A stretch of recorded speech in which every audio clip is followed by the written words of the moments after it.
And there we go. Thank you all for being here. I am going to type, we're going to type one more thing. And I am thankful that you are all here as I search for something on YouTube at the moment that I want to have up here to show you. There we go, live. What if I click on this? What happens? Okay, good. Perfect. Put my keyboard over here. Sorry, I just wanted to take care of that one last thing. I thought of it just a little bit too late. So welcome everyone to today's show. I am very excited. Let's go back to the Me Over. Is it on? Is it on? No, it's off. It only the remote only works if you turn it on. There we go. And today's show is about being ultra portable. I'm seeing some stutters here and there. Don't know what that is. I don't see it on my director MIDI, so I assume it's happening in Restream, but we'll press on. As always, I love to know where everyone is watching from, because we have people from around the world already tuning in. We have Eric, Jan van den. One of these days you have to give me like a video clip of saying your name so I make sure I get it right. In the Netherlands here, we also have Andreas from Greece. We have Kirk in Dallas, and let me give a shout out to Kirk, because Kirk has stepped up. I am doing another live show tomorrow. 2-hour live show from the Dallas Producers Association Texas Production Expo. We're going to be live for 2 hours straight from 12, so an hour later than now, till 2 o'clock, interviewing different booth vendors at the expo, interviewing different organizations involved in production and filmmaking and locations and everything. So it's 2 hours of production related fun. And we have a loose schedule. Wait, do I have the schedule here? There it is. I have a loose schedule.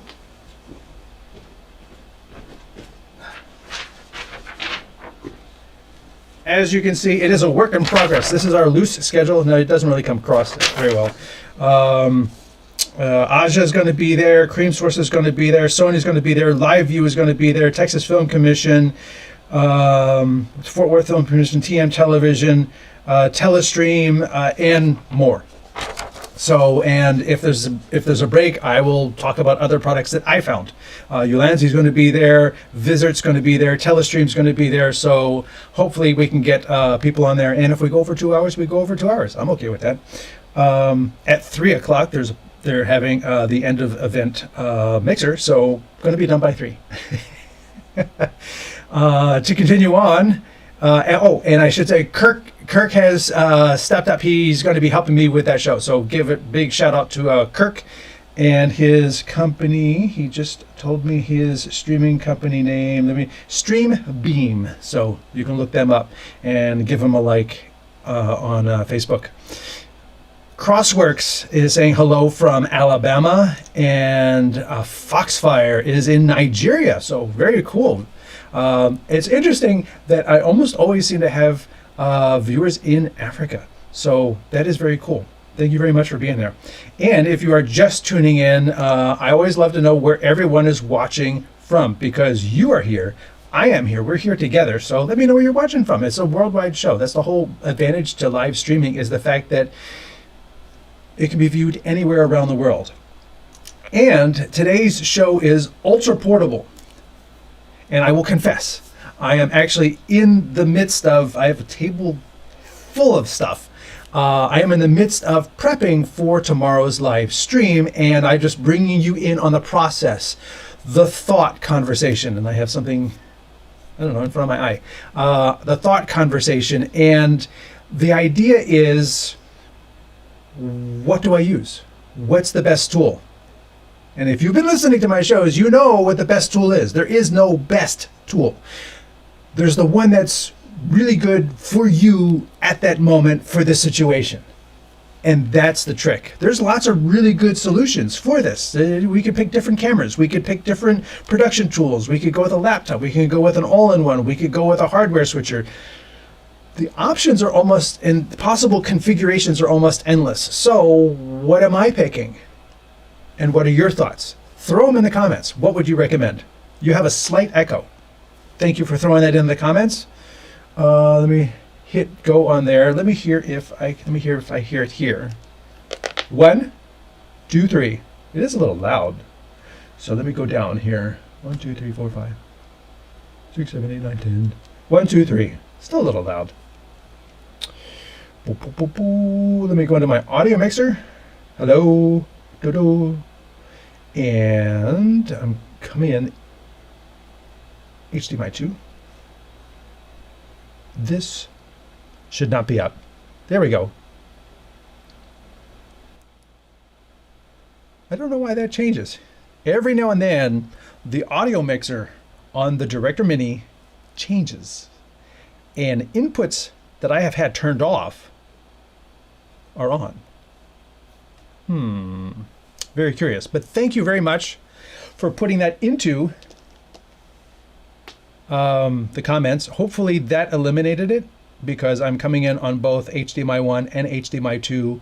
HDMI 1 is directly from the camera. HDMI 2 is actually from the mixer, where I'm running in a little bit of an EQ. So hopefully good now. Thank you. Thank you very much. Hey, I love interactive shows. This is great. Oh, who else is here? Sanders from Rochester, New York. Thank you. Anybody else? Okay, no. So that's everybody. As I was going to say, the show is about the Ultra, but it's not limited to that. So if you have any comments or questions, feel free to throw them into the comments. And I have the comments right in front of me, so I can see everything that you guys are writing and helping me solve the audio issue. So again, tomorrow I am at the Dallas Production Expo, but it'll be on the StreamTek channel and also the Dallas Producers Association YouTube channel. But it'll be on the StreamTek channel, so you don't have to go anywhere else. You could just go to the wonderful, let me click over here to the correct tab, the wonderful side-by-side PC, the wonderful StreamTek channel, where you can find tomorrow's show. Actually, if I go to live, it should already be there.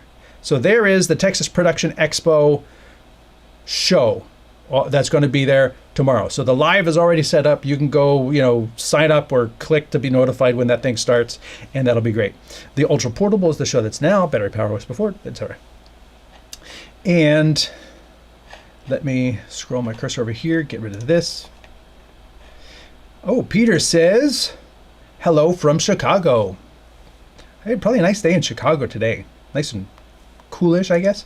Also, I want to let you know that this afternoon I have another show. I am doing the Bird Dog Live Maki Studio live demo. Okay, it's such a new product. Let me get rid of the ad. It's such a new product that I don't have one to demo yet. I work with Bird Dog. Full disclosure, I work with Bird Dog on producing these shows, but this thing was just announced, and I don't have one here to do a full demo, hands-on, and give you the overhead and all this other stuff. But I'm working with them, and we're going to be doing that later today, 3 o'clock. So 1, 2, 3, 4 hours from now, that we will be doing that, and that will be on the Bird Dog channel, not my channel. It's on the Bird Dog channel. So yes, 2 shows today, 1 show tomorrow, a big show tomorrow, and I actually did a show yesterday for Wells Fargo. So 4 shows in 3 days. It's a busy period this week. So yes, thank you all for being here. And if you are new to the channel and new to the information, everything you want to find out is all over here on StreamTek YouTube channel. And the best part is they've got this little eyeglass, or the little magnifying glass over here. If you wanted to search for content, let's just say you're new to the channel and you wanted to learn a little bit about NDI, which is one of the things we'll be talking about today. If you want to learn a little bit about NDI, you could just click on that and you type in NDI and you hit enter. And all the videos that I have about NDI will be lined up for you. So apparently I talk a lot about NDI. All the videos that I talk about NDI, including more NDI, where I talk about bit rates, licensing, full versus HX, connecting NDI cameras, going all in on NDI, and then there's what's the difference between NDI, SDI, and HDMI, and this is the one to start with, the basic intro. If you don't know about NDI, the basic intro gives you okay, this is what it means. This is kind of how it works. You know, just if you're new to it, this is where to start, and then you can go out from there.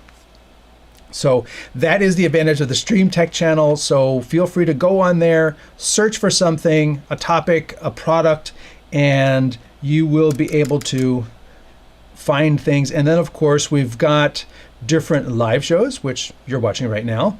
And we also have playlists. So if you are interested in playlists, including the StreamTek producer conversations, where I talk with other producers like you, like me, and find out how they got started, what they do, how they do it, that's a good channel to watch as well, or playlist, good playlist to watch as well. So that is the StreamTek channel in a nutshell. Also, you can find me on streamingmedia.com, where I do reviews, and I have a regular monthly column on, it's called The Producer's View.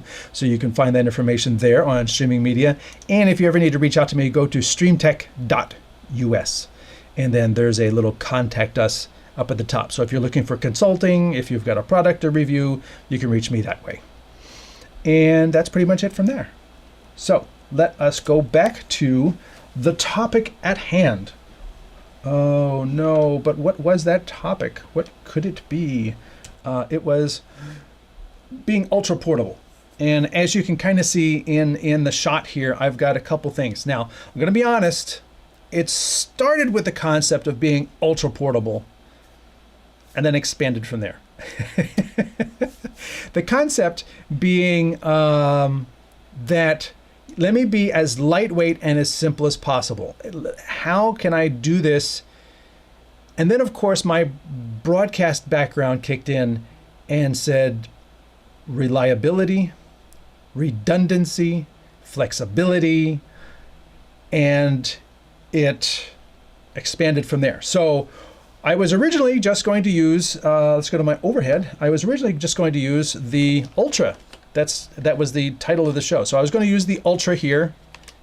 Let me hold it up just for the front camera. It's plugged in because I'm in the midst of connecting things. And what is this connected to? Oh, it's connected to my main camera. So this is the Ultra, the YOLObox Ultra in a PK1 case. So I'm able to connect like wireless receivers and stuff like that. And it's got the little table stands that fold up. So they provided that for the show. This is able to do 4K, but I'm going to be doing my show in HD. So the 4K capability gives me overhead. It gives me extra capability, and I don't have to worry so much about things. So that was the premise with the Ultra. And then I says, wouldn't it be cool if I could just leverage the Extreme, which has the built-in antennas and 5 NDI inputs? And I said, yeah, I would like to do that. So it started with the Ultra, but then I went to the Extreme because I wanted more inputs. It really came down to that. The Ultra with just 3 NDI inputs, and I was like, I kind of wanted more. You could see I'm going to be using the OBSBot Tail Air here, and this is pretty reliably sitting here. I don't really have to worry about it. It is on. Amazingly enough, this is part of the lightweight kit and has been part of my lightweight kit since like 2018. This is a Lowell light stand.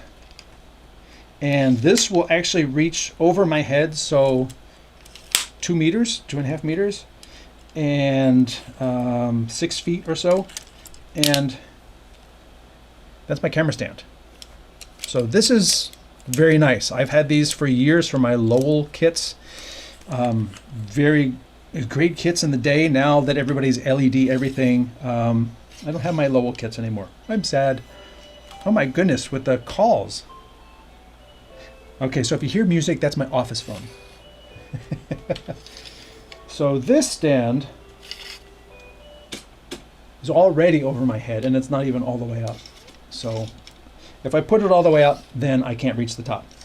And then on the top of this thing, I have this little, it has a hole for a 1/4-20 hole, and then I have these cool little adapters from your favorite reseller. It's 1/4-20 to 1/4-20. And what that does is that turns this light stand into a camera stand. So you screw this into the hole on top, and many light stands come with that on top now as well. So the mini light stands will come up with a mount for the light, but then also have a little 1/4-20 sticking out the top. And then I can just screw this into the bottom of the camera. And there we go. Wait, not there we go. And then just manhandle this around so I can see the light. So there's forward. And that is going to stand there very reliably. And if I was worried about it, I'd throw like a spool of cable or something on the bottom to add more weight to the bottom if I was worried about it. But thankfully for the show that I'm doing tomorrow, I will be on stage and we'll have the expo behind me. That's the plan. I haven't been there. They're setting up today. And we're going to be doing multi-camera, live switch, playing this with the Extreme. And these will be my cameras, except I chose to go with a different main camera. And with that, let me go see what kind of questions we got. Eric says, I thought wireless video only uses 5 gigahertz, but 2.4 gigahertz also? It uses anything. Wireless video, okay, depends. If you're using like a Hollyland or something like that, it can use 2.4 or 5. Those are the worldwide license-free wireless channels. The problem is they're shared with cell phones, Wi-Fi, Bluetooth, cordless phones. There's walkie-talkies now that use 2.4 gig. And those wireless video transmitters take up a swath of that video. So if you're trying to use it for both Wi-Fi and wireless video, like with a Hollyland or a Teradek or whatever transmitter, those transmitters are going to blanket multiple channels and just decimate your Wi-Fi. So trying to do both is not really a great idea unless you can tell the wireless transmitter you go on 5 gigahertz and then your Wi-Fi devices go on 2.4, and you can isolate them to different bands. There's also the 6 gigahertz band if you have the newest stuff. And I saw on the Extreme, 6 gigahertz is an option. None of these do 6. So 6 gigahertz at this point for Wi-Fi would give you the bandwidth, but also some exclusivity, because most of the Hollyland gear doesn't use 6 gigahertz. Most anything doesn't use 6 gigahertz. The latest phones, if you want to run the NDI app on your cell phone, they'll use 6 gigahertz, an iPhone or an Android phone, but it's also very short range because it's even higher and it won't go through walls as easily or things like that. But, you know, it's a balance. What's the best frequency to use? It depends. The YOLOBox Ultra and Extreme coupled together using one in the field and one set up in a studio would probably marry well. They do.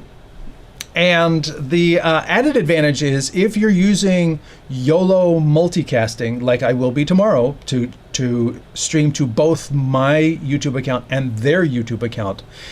Just a hint, use my YouTube account if you're watching, because theirs is going to be RTMP, so I can't get comments back. So the added advantage is if you're using multiple YOLO products, and this goes back to the Mini and the original YOLOBox and the Pro and everything, those, if you're using the cloud or the multicasting, YOLO's multicasting, everything that you're streaming is available in like a collective space. And if you were, let me just show you here, which one is this? Is this? Nope. Ooh, my sticker just came off. Let's go side by side. Yes, there we go. Awesome. If you're in a show like this is my show for tomorrow. So I've got a whole bunch of videos loaded, I hope. Oh, because I don't have the SD card in there. So let me just exit first. Done. Where did my SD cards? Oh, because I was going to load a new video. Hang on.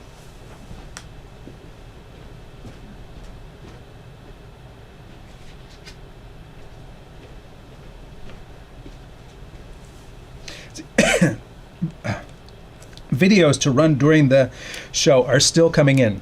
Another one came in this morning, so I'm going between computer and here and computer and here, because YOLO does not have a cloud solution. You can't just like on your computer, oh, this video came in, let me upload it to my account. Oh, this thing came in, let me upload it to my account, and then have it available on the YOLO.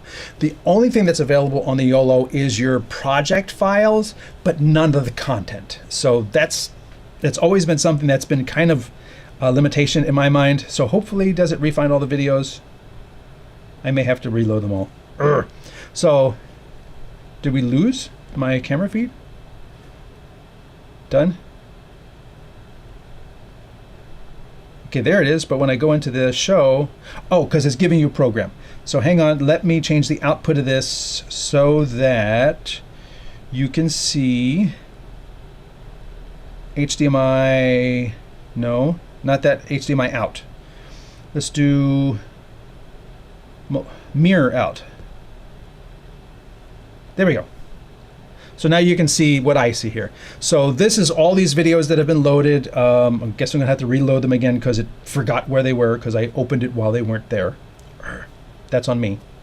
And then you can see I'm using the multicasting over there on the right to go to different destinations. So the DP, Dallas Producers Association, their YouTube account, my account at the top, and then also the Facebook, where I am using cross-posting. So it will be available on their Facebook, even though I don't have their Facebook here. It's because I'm using Facebook's ability to cross-post across multiple accounts. So I will be live on Facebook on 4 different pages with only one send. So that's pretty cool. And then my YouTube and their YouTube. I couldn't get their YouTube to connect directly. And I forgot where I was going with this. Couple of, oh yes, if you wanted to add where it says live streamed over here, where it says live stream, if you add that live stream, what it's going to do is it's going to show you every other live stream that's available in your YOLO account that's passing through the server. So you could have somebody in Chicago live streaming an event, let's just say a concert series, and if they're using the YOLO multicasting, when I'm in London, and I say, hey, let's go to Chicago and see what they're doing, like for a New Year's Eve thing. Let's go to Chicago and see what they're doing. I can click on the live stream, and then any other available that's going through my account, not everybody's account, just my account at the same time, and using the multicasting service, well, it can show up here as a source, and I can pull it in. As long as you're going through, you have a YOLO box and you're going through the YOLO multicasting, it can appear here. One at a time, you can, hey, let's get Chicago. Hey, thanks, Chicago. All right, that was Chicago. Let's go to, LA. And then you click on LA, and then LA is a source. So that's pretty cool. Speaking of LA, hello from LA, California. Thank you, Football Mas plus LA. I would like to see them connected to each other during a live stream whereby one is used as an additional video source. It'd be interesting to see how the functionality works when coupled together. That's what I'm coming here. I've actually covered that previously, actually years ago when I was doing videos for YOLO. I actually demonstrated the entire process. So there's a video on that on their live section from a couple years ago. I'm not sure why smartphones to date have not been included with NDI. They are. Smartphones are absolutely included with NDI, and there's several ways to do it. Let me go to my overhead. Actually, let me cue it up first. There are several apps that let you use NDI on the phone. AKM. I'm trying to see, do I have any on my Android phone? That's not under N for New Tech, and that's not under NDI either. I have the PTZ control for that. Let me look at the other phone. This is one from a couple years ago, because you can tell it's only got one camera on the back. And I am pretty sure that, here you go, overhead, and go. So here, you can see I've got the Director app, I've got the Ozbot app, I've got a crew communication. This is basically, this is a camera. I have several iPhones that I used to use with Switcher Studio, and Teradek Live Air, which is a free app that you can use for live switching. Those are the Teradek Air Mix apps at the top. And that's the Ozbot camera. Here's my Insta360. BirdDog makes the PTZ app, so you can control BirdDog PTZ cameras with the app, and you could just like say, hey, that camera, here's preset 1, here's preset 2, here's preset 3, and you can use the phone to talk to that or switch between cameras. And then there are NDI apps, sorry. And so if I think this is the new one, NDI HX camera. So this is the NDI HX camera, and if this is on my local area network, this is a source for that. It's as simple as that. As long as I'm on the same wireless network, whether it be the internal wireless or, as I was alluding to, I decided against the internal wireless. And you would think if I wanted to be small and light, I would use the internal wireless because it has these internal antennas. That's the whole point of making, having a device that has better antennas on the outside of the device. But the problem is they're going to provide me with an internet on a Ethernet cable.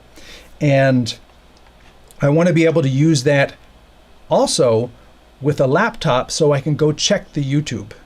Well, if the internet is only coming into this device, and this device is acting as a hotspot and I've got videos going through it, I don't necessarily also want to tax this device with more other data, more other sharing. I want this device to just be doing the video. So I will be leveraging this monster, which is now all tied up with other cables. I covered this in an NDI thing. This is the Asus Republic of Gamers. Not sponsored. I bought this used specifically to test for NDI. And this thing is designed to handle a lot of data very fast. That's its sole purpose in life. It does nothing else. It has a 2.4 gig WAN port, which is, it'll take 2.4 gig wired internet in. It has a 2.4 gig wireless LAN port, so it'll feed 2.4 gig to one output. It has 4 1 gig outputs. It has Wi-Fi 2.4 and 5, not 6.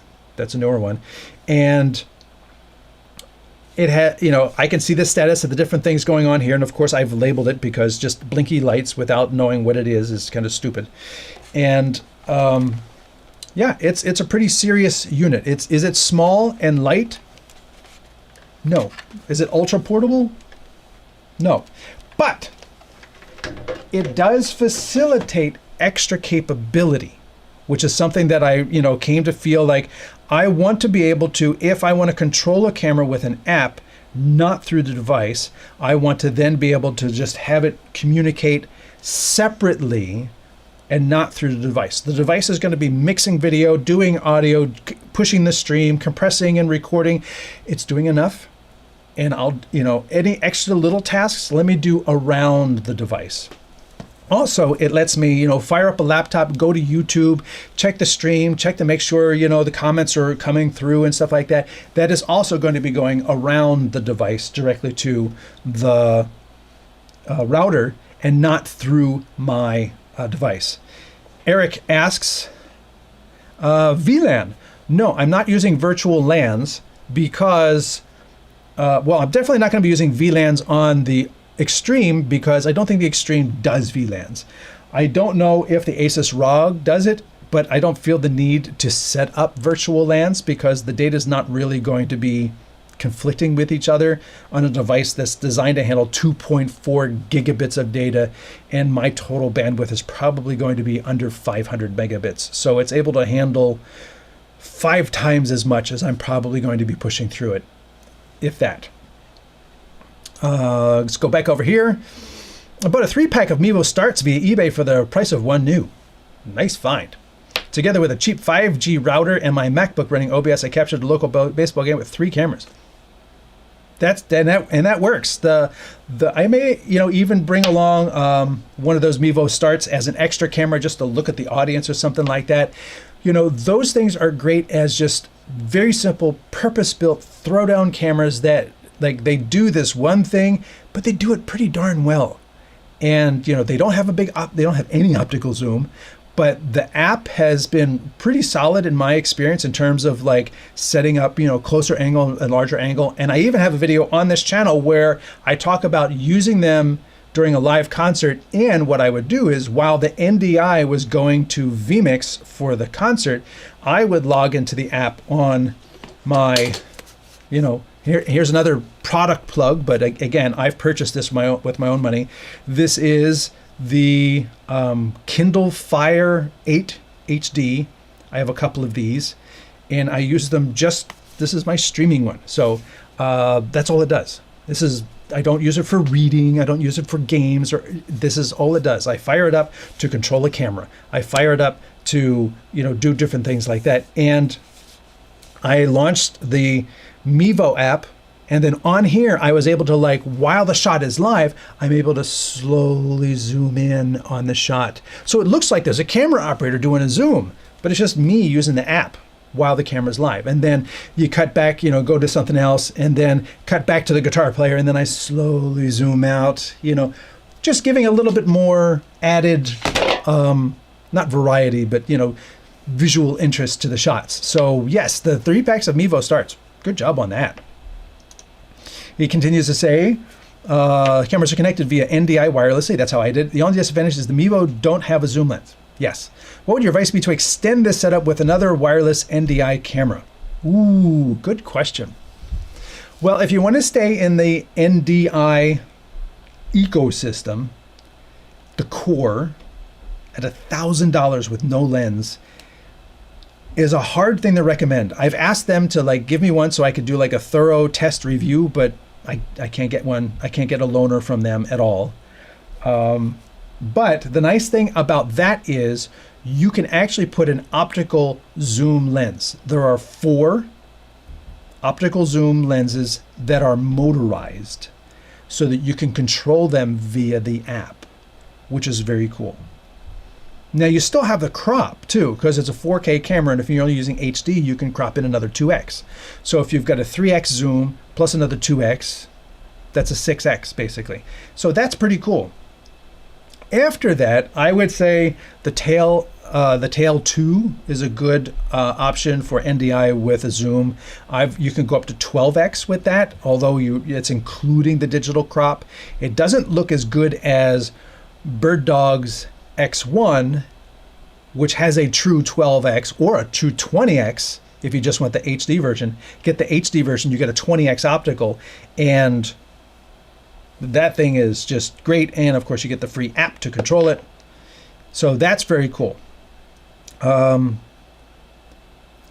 Cans announced that they're coming out with one. And I should also note that Bird Dog just came out with a little Mach-E Live that has a 3x optical in it. So you get kind of like the capabilities of the Mevo, except you're not going to be using the Mevo app. You'll be using the Bird Dog camera app.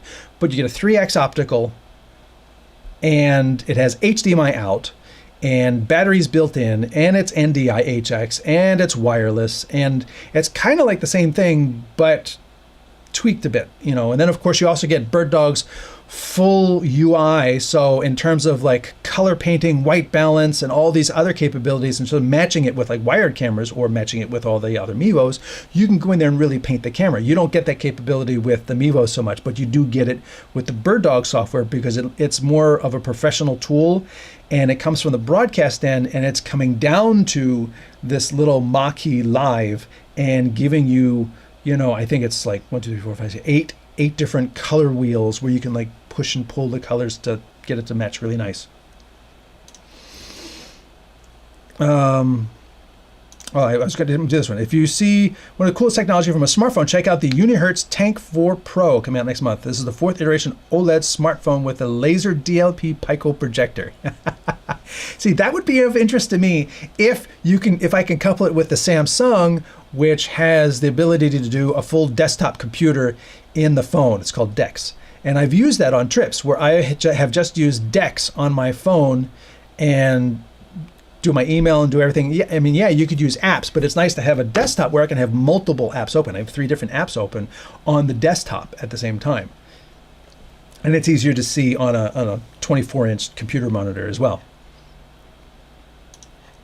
And he continues, the previous Unihertz tanks were great, but they also had manual focus. So if you needed to throw a projected image of your Yolobox stream, the 4 Pro have autofocus. That's very cool. Jonas says the core isn't available in Europe. So if not the core, then you've got the Bird Dog, you got the AV cans, and then you can step up to the tail airs as well. Again, it's not an optical zoom on the tail air. It is an optical zoom on the tail 2, but the tail 2 is 3 times the cost of the tail air. So that is what it is. So great questions coming in. Thank you very much for that. If you're new to the stream, let me scroll back up. If you're new to the stream, I see the number, the account going up. There's no giveaway. There will be a giveaway later this afternoon when I do the Bird Dog show. Welcome everyone to today's show. If you haven't already chimed in, tell me where you're watching from.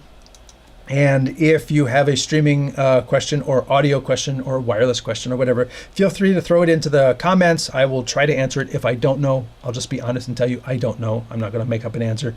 I'm also not AI. I'm not able to scour the web in 0.2 seconds and give you a generic answer that's 30% wrong.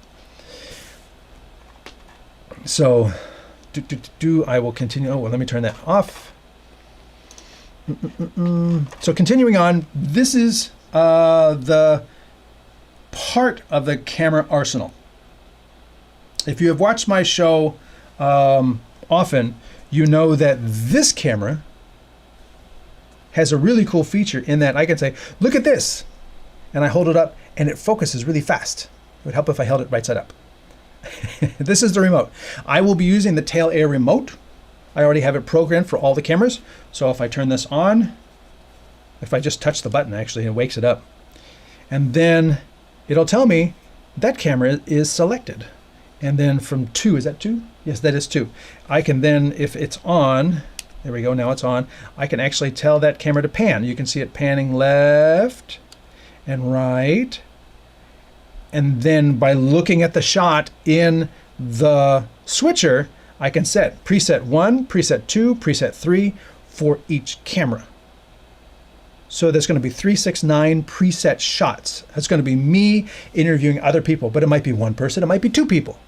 It might be 2 people in a product. So I want to have different presets to cover what's going on. And then it might be me in a wide shot, me in a close-up. It might be, hey, take that other camera, swing it around and point out at the audience. Maybe I don't need to bring a Mevo. So this is going to be the way I switch cameras, because I don't want to also try and do that on the extreme if I have a dedicated device to do that. And this is so much easier to say, 2, do this. Camera 1, go here. Camera 3, go here. To try and do that fast on the extreme is not possible right now. So this is great. Plus, you can manually, and of course we can turn on the tracking on the OBSBot as well, which is the other reason I'm bringing the little tablet, because I've got the OBSBot app on here, so I can turn on auto tracking and things like that. Now, this camera that focuses really fast is a Sony ZV-1. And this camera that focuses really fast is a Sony ZV-1. So this is going to be, it's actually plugged in, I think. This camera is going to be the main camera. So this is going to be the shot of all of us, or I'm still debating. Maybe I'll use the tail air to be the main wide shot, but this could be a close-up shot because it's good with detail and it's good with focus. Because if I ever wanted to hold something up, a product that somebody showed me, I can go, hey, look at this. See how fast that focuses? Look at this. You can't really beat that. So in terms of conveying technology and letting you, the audience, see something close up, the Sony ZV series, with the product showcase feature is just, I'm very happy with that. And so that's why I have this one. So I have tail airs, I have this, which is great for the product showcase. So maybe this is the one that's going to be looking at me, and should I need to hold anything up. So as you can see here, like that, it'll provide that capability. But I have one more, because this goes to redundancy and flexibility. I wanted to be able to, like in this show, like if I want to show you the extreme here, I can go like this. And here's the extreme. I've got it set up. And this is an overhead camera. The tiny little Ada. Again, they didn't pay for this sponsorship. It's a camera I've had for, I don't know, 7 years. Ada HD 100. So it's a HDMI. It's 1080 60, maybe 1080 30 max. Very simple, basic, but tiny camera that it's easy to fly over top of my area. The downside with this is I wouldn't say fixed focal. It's a type CS lens. So if I try to zoom it, it goes out of focus, and then I have to refocus, and then there's some limitations in terms of zooming and focus only work within a certain band. So if I zoom too far, then I can't get it to focus, and if I zoom too far the other way, then it's kind of annoying, but it works for this. So like if you were to say, what's the best overhead cam? Not this one. So I will be bringing, oh, it's backwards. I will be bringing my Tiny 2 from OBSBot. And I gotta say, I love these little cases. Perfect for going on a location event. This was provided by OBSBot for a review like a year ago. And I still have it, so shh, don't tell them, because they'll want it back. This little thing, I've updated with Track Me, Unlock Me. And then the color, green is off, blue is on. So if I want to use this camera looking at me, I can say track me, and then it'll start tracking. So I turned on the voice command, hoping those words don't come up in conversation during the show. And I also have, the one thing they don't do is they don't provide a lens cover. So I use this little sticky from the Tail Air to cover the lens from getting scratched while it's in storage. Just dumb packaging. And then over here, zoom in. I should hold it up here. Zoom in closer, zoom out further. So I can have this as my overhead camera, and I can tell it, hey, let's zoom in closer, and the camera will zoom in.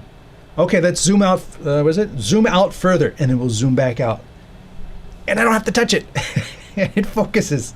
So that's really cool. But how am I going to have this flying over top of the desk for whatever product we may have? And we'll see what kind of product to see if it's really useful. I have a mic stand for that. Let me move this out of the way. Now, a microphone stand doesn't pack up as tiny as that little light stand does, but the microphone stand gives me the arm. So I can, with enough tightening, I can move back. I'm running out of floor space here. I can have this over top of my area here. Let me just tilt it down so you can see it.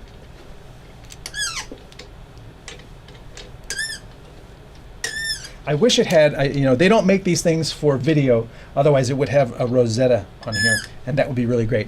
So this, you got a little ball head on here, and then I can take my little tiny little PTZ camera and put that on here. And the other nice advantage with this, one of the reasons I picked it is, screwing it on, unscrewed it from the stand, which is just a dumb idea. So here, where's the front? Okay, this way. There we go. So that's just hanging there. But the Extreme has a USB-C. And the camera has a USB-C. So if I take let me show you overhead. If I take this USB-C cable, there's two of them here. One's power only, the other one is data. And this is going to be data. And you can't see it. Like, there's the camera. So I'm going to run the cable out to the camera, plug it in, and the camera's going to wake up.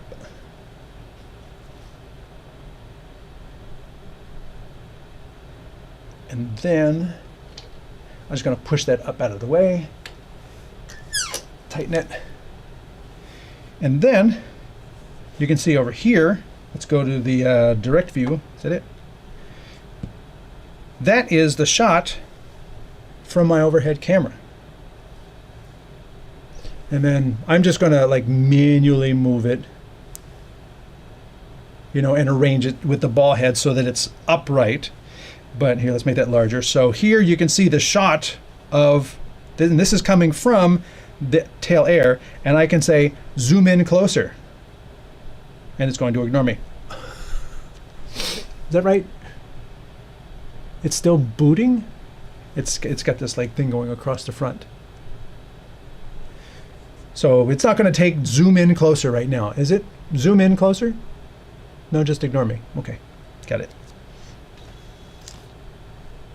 Ah, the Sony went to sleep. Comment came in. Tail 1's advantage of having auto tracking and zooming capability was underwhelming, and it looks that way on the Tail 2. Too bad DJI didn't include auto zooming in the Pocket 3. That would be interesting. And one thing I've always wondered is, you know, it isn't DJI, but it's Insta360 has a 8K spherical camera. You know what would be really cool would be is if I could get windowed video out of the 8K spherical camera, and I could just put it on the table and have a shot of me and a shot of them, and then a two shot of them, and then a whole shot of the whole thing from one camera sitting right there, like not taking up anybody's point of view. It's invisible to the audience pretty much, but it gives me this shot and that shot and this shot and that shot, and it gives me all of these shots, or it could, if they had software to support that, or run software on a device, you know, like a laptop or whatever, that takes in the spherical feed and then can output multiple NDI windows from that one camera, from that 8K spherical source. That would be, I think that would be awesome. Because the one thing the gimbaled cameras can't do, still booting up. I'm going to unplug it and plug it back in again. The one thing the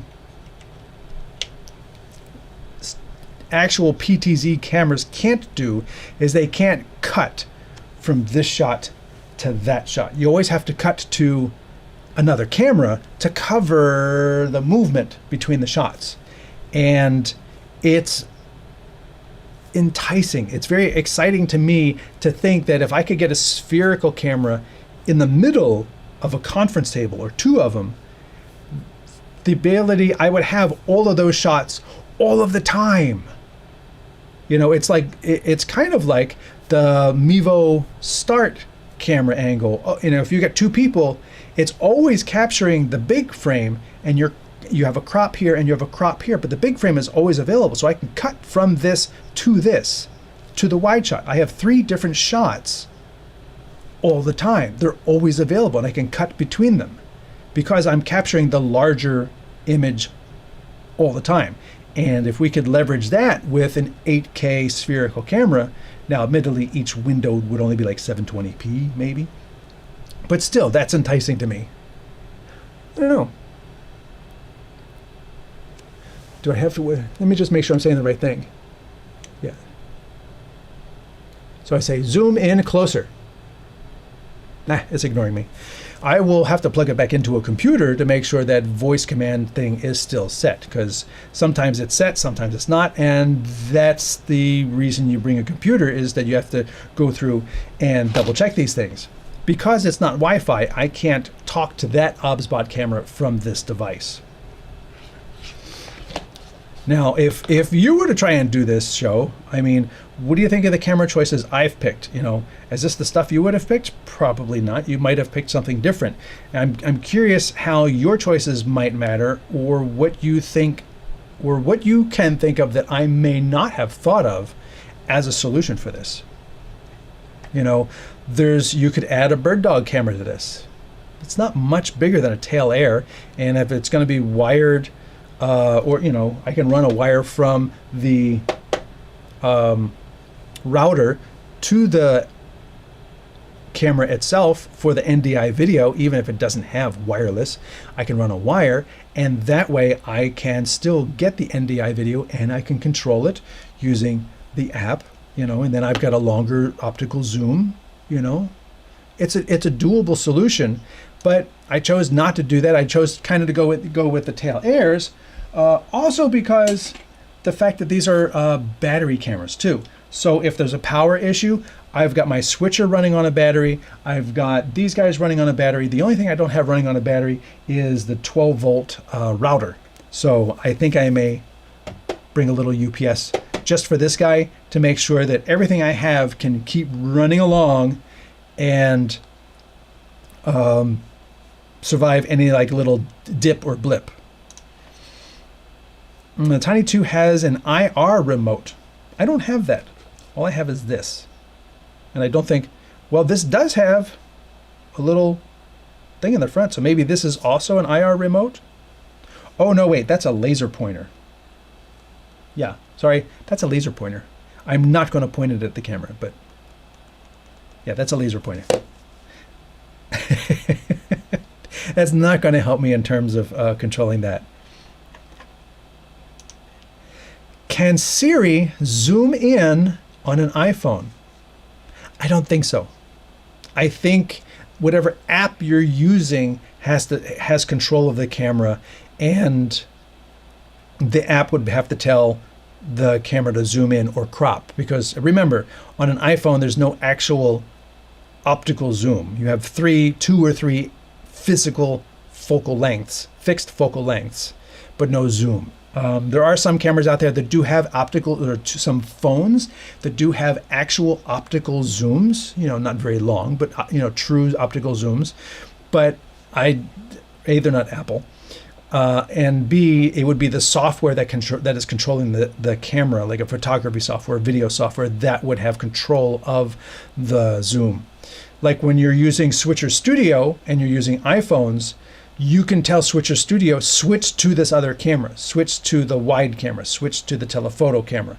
You can switch between the cameras using Switcher Studio. But I think if you're using Switcher Studio for producing, you can't then say, Siri, you know, because Switcher Studio is iPhone only, so you may have 4 iPhone devices, and you say, hey Siri, which device are you talking to? The iPad, the phone, that phone, that phone? Do they all switch to telephoto at the same time? It's a can of worms, I think. OBSBot also has an HDMI to USB-C adapter. Yes, they do. That's not for control. That's just to capture. Basically, it's a UVC adapter. It takes the UVC coming in, converts it to HDMI, and then feeds that from audio and video from the camera to your switcher. But this, I'm also providing power, and I don't think that provides power as well. So you got to, you know, you're running 2 cables to it then. And given that this is overhead, my goal was to be as small and light as possible. And honestly, this is pretty small and light. And when I tested it yesterday, you know, this little thing over top is pretty handy. And then me being able to say, zoom in closer, and have the shot zoom in and say, zoom out further and have it zoom out. That's pretty cool, because then I could, you know, have it zoom into something that's small, and then I can also have it wider. I can have both of those shots without having to physically adjust anything. I could just make that part of me talking. And if we move to the next slide, type of thing. So that is my overhead solution.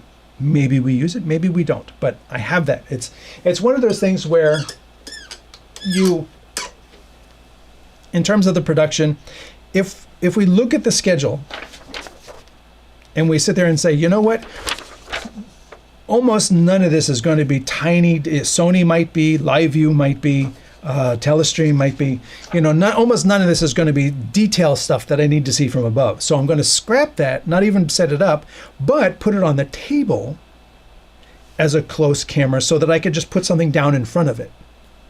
You know, it's very flexible. We don't know what the situation is going to be. We're building it tomorrow morning.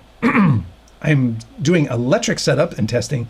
Here, I did a 3-hour test stream on Sunday, but the actual layout of what's going to happen and where everybody's going to be is all going to come together tomorrow before the start of the noon show. I'd rather have programmable focus rather than autofocus, where you set the focus pre-production rather than take a chance of the autofocus during actual live stream. That is a very good point, but I use autofocus on this main camera all the time, every single week for 111 shows, each one an hour to 2 hours long. So I have to say that this is very, very reliable. Unless I have a cable hanging down in front of me, then it's not as reliable. And I have done a show where I had a camera cable hanging down and it kept focusing on the wire, because that's what it's designed to do. And I could tell it not to do that. But I feel it's useful for the little camera to have that autofocus in terms of being able to zoom in, because it's probably not a parfocal lens in that tiny little thing. So it's going to zoom, and while it's doing that, it's refocusing very fast as well. You could be Iron Man with Jarvis. I could be, but I'm not. So let's say all iPhone use the 3-finger tap and zoom in on a region. It works, just not through Siri. Yes, but again, you have to be in the camera app to do that, and the camera app knows how to interpret that tap. So again, the app is telling the image processor what to do, not Siri, like you said. So yeah, this is my thought for tomorrow. You know, with the Extreme, with the ROG as my network interface, despite the fact that it is not currently battery operated and it is this extra piece of hardware to bring, it allows me a lot more flexibility in networking. So if I needed to, I could actually have a backup device also seeing the NDI from the cameras at the same time. And that way I have the ability to transition, because I have already taken the primary RTMP and the backup RTMP to YouTube, and I can put that in a second device. And if something crashes, I can even go directly to that second device, just say start. And within a couple seconds, you know, of the video dropping out and then coming back, I could be transitioned to another device using the backup RTMP on a second device. Again, it's about backups, flexibility, redundancy, and capability. Those are the things that I'm, you know, trying to work my way through, while also not making the kit too difficult to set up and take down. Trying to keep it portable. That was the premise of the show, right? Trying to keep it ultra portable. But, you know, I did do a show on an OBSBot using the OBSBot Talent and an OBSBot camera, wireless from the, you know, it's like those are the only two pieces you really need, because you can be wireless from the thing. But then I also have to realize, like, okay, what if I get there, and because it is a video technology expo, they're running Teradects and Hollyland wireless transmitters, and Wi-Fi is just an absolute dog. Wi-Fi is just crap, and I can't use these. I can't use the tail airs. What if? What's my backup? Well, my backup is primarily I have this wired Sony camera. Okay, I've got one camera where you can see everybody. Great. I've got this little camera that I could use as a close-up on me, or just as a close-up on the guests. Okay, I've got two cameras now. We're kind of up and running and everything. So, and then I have one Ethernet adapter for one of these, so I can get 3 cameras wired going if I can't get them all going, getting all the wireless cameras working wireless.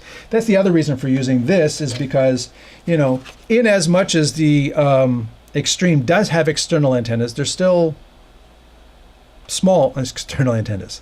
Sometimes bigger is better. There's more metal in the air to capture the wireless signal. I kind of wish these lit up. They got this little red thing on here, but it doesn't light up. I kind of wish it did. It would look cooler. This lights up, but these don't. So, you know, it's, I could do the wireless, and that could be backup. But honestly, you know, to be able to interface a laptop and check my streams and check comments and things like that, I would just rather have an external device like this. And like I said, if I feel that wireless during the stream is going to be a challenge. I'm not going to bring one of those tiny little wireless routers, which is not going to have any bigger antennas than the extreme little antennas sticking up.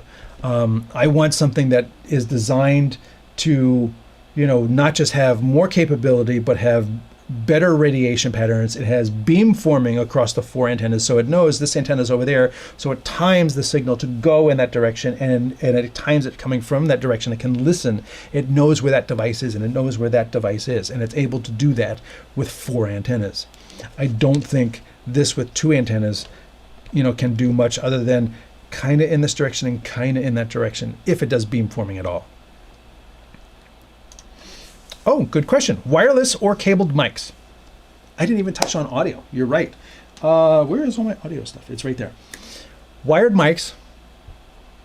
I'm just using wired mic. I actually have wireless as a backup, but I'm using wired mics, and they're going to be going through a separate audio mixer, a Tascam Mix 8. Oh, they're doing the 12 o'clock 28.0 warning test. And that's going to be coming into the Extreme via line input. And on the Extreme, the line input features some noise reduction with an adjustable strength. So I'm going to be testing that. It's not something I use in a normal way. I like having my audio go through the camera so it times out properly. I'm going to be bringing the audio in analog and using the noise reduction to hopefully bring down the background noise a little bit, in addition to having body mics like right on the person and everything. I debated using a handheld mic. I just felt it would be, people tend to point with the microphone, and I'm not going to be doing this and everything. We're not standing. We have a table to show off product. So a handheld mic doesn't work. I'm not a podcaster. The big arms coming in is going to be problematic if people are showing off product again. The big arm in front of you with the big microphone, that doesn't work in terms of like, and then look at this, and trying to reach around and see what you're doing. So a lavalier mic, it's unobtrusive, it's out of the way, and we're just able to talk and use our hands and hold up product and show things and things like that. So that's the idea with microphones. And if I did use wireless mics, it would not be 2.4 gigahertz mics. It would be UHF mics. And technically 2.4 is UHF, I know. It would be UHF mics in the 500 megahertz spectrum, 400 megahertz spectrum. And I even have one, actually I did pack it. It's a VHF microphone for me because it's got a really nice tram microphone on it. So I'm thinking of using that. The GH7 can live stream wirelessly. If you had several simultaneously to separate computers where you can run HMI to the YOLO box, it would be hard to duplicate better image quality. I would kind of argue with you. At one point I had 6 Panasonic GH cameras, all matched, bunch of lenses and everything. I just didn't have a lot of people calling me for that, or a lot of need for myself.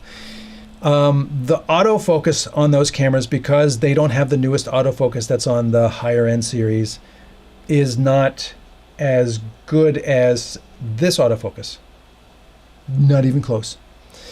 It can live stream wirelessly. I don't need it to live stream. I have a live streaming tool that's going to be doing the production and overlays and lower thirds and things like that. So I don't need them to live stream. So that's a capability that doesn't help. So we're just dealing with the micro four thirds sensor and a lens. And not all lenses are super fast. You'd have to have new lenses. And then the GH7 plus each of those lenses on multiple cameras, you're talking $2, $4, $6, $7, $8,000 of cameras. And I can bring this and tell the story of the wide shot as effectively, as effectively as the GH7. It's a wide shot showing 3 people. Does it matter if it's shot with the GH7 or with this? I say to the 98% of the audience, no. They're not going to see a difference, and they're not going to care, even if they could see a difference.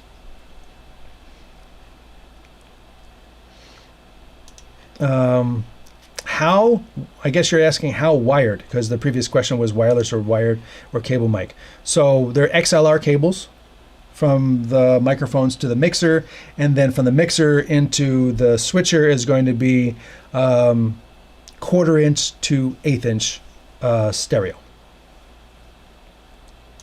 But good question on the audio, because yes, that is also very important. I have 2 bags already set up and everything. And one of the key things is the other reason I'm using the live track. Actually, let me get that so that you can see what I'm talking about.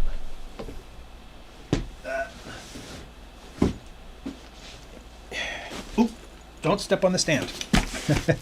Getting a little complex here. So this is the bag with the mixer in it. Let me put this down on the floor.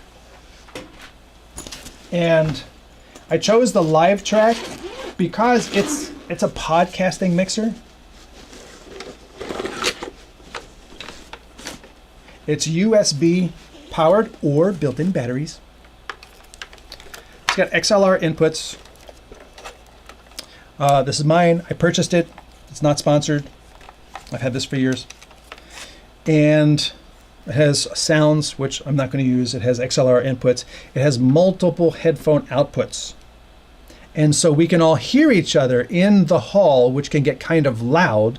I have multiple headsets so that each of them and me can all be talking to each other and hear each other through the system here. One of the things I'm tempted to do is to take the audio from the switcher, feed it back into here, and you can select different audio mixes for different outputs. So I can be listening to them coming through the switcher, and they can be listening to me and not themselves. So you can do your own little mix minus in here. So each of the guests only hears me or anything I play back. And then I hear them and anything I play back. Pretty cool. And yes, I can record on here too, which I'm not going to do. And like I said, it's USB powered and it's lightweight or battery. Where is it? Or batteries. So I don't have to worry about a power outage or something like that. So that's why I'm bringing this. And they've got a new one that's even like this teeny little thing, which is very impressive. But I already have this one, so I'm not going to buy another one. But yeah, that's a really good question about the audio. Audio, we say we're in the AV business, the audio video business. I'm actually researching the next question. We're AV.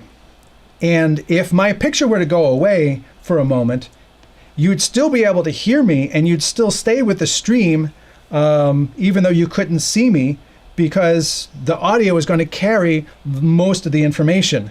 And then if I cut back to me, hey, look, the camera's working again. Okay, great. You all stayed.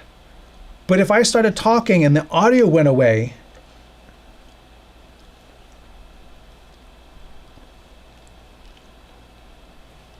the show doesn't have anything if there isn't audio. That was just an example. And so audio is really, really important. So thank you very much for that audio question. That is something that a lot of people kind of overlook. We're just going to get audio. And then I also have a microphone on top of the camera that I can mix in a little bit if I want to. Or if the audio mixer doesn't work and I have to rely on this, at least this is a directional mic I have. Again, it's a backup. It's an alternate. It's there. It's not a whole lot of extra kit to bring. And if all else fails, it's better than nothing. And then,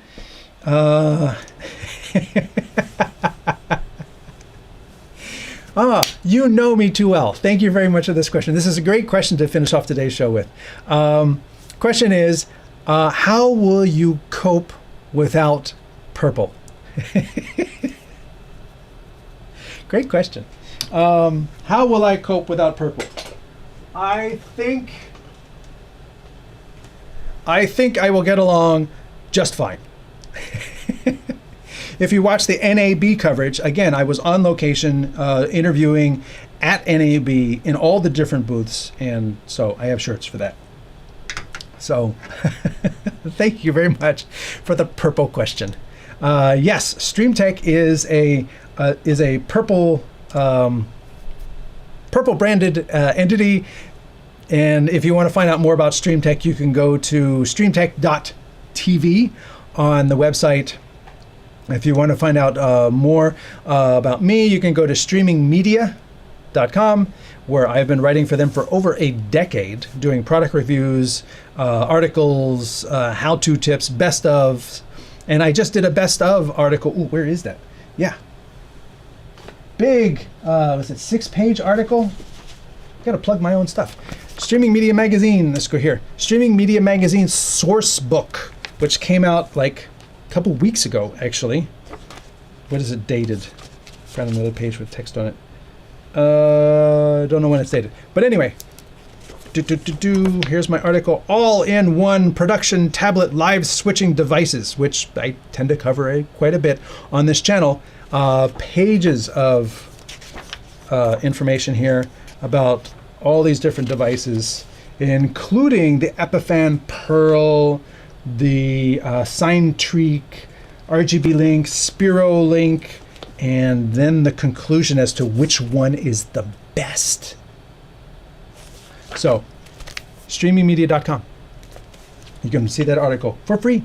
You don't have to register. You don't have to give your name. You're not going to be hit with a ton of spam unless you decide to sign up for the newsletters. You can sign up for weekly newsletters from here. Then it just tells you new articles that have come out that you can go look at or not. And then lastly, if you're new to the channel, feel free, subscribe to the channel. That would be great. If you find a video you like, share it on your social media. That would do me a solid, because there's lots of people out there who don't know about this channel. And if you find a video that you like and you share it on your channel, then other people who know nothing about me or this channel will see like, oh wow, that was pretty cool. That DJI wireless microphone video showing the Mic 2, that was pretty cool. You know, that was really helpful. And that's really what I do here, is I try to provide information that's useful, helpful, and helps you in your streaming business. Hey, let me put this one up. I have this article last week, and it's great. Thank you very much for vote of confidence in the article and Streaming Media Magazine. Thank you. I appreciate the compliment. And I look forward to being able to talk with you again next week. But again, remember, in just 3 more hours, even less than 3 hours, I will be back on the Bird Dog channel talking about their, wait, let me click over to it, talking about this other new software. We're doing the Mach-E Studio. So it's a hardware switcher and software on an iPad that you use to switch multiple NDI sources, titles, playback, all streaming, recording, all of that. So that's going to be demoed at 3 o'clock today on the Bird Dog channel. So that's a partnership I have with Bird Dog.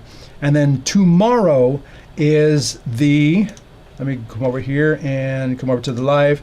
Tomorrow is the Texas Production Expo live show from 12 to 2 p.m. Central Daylight Time in the US. So starting now, but tomorrow. So look at your watch right now. This time tomorrow.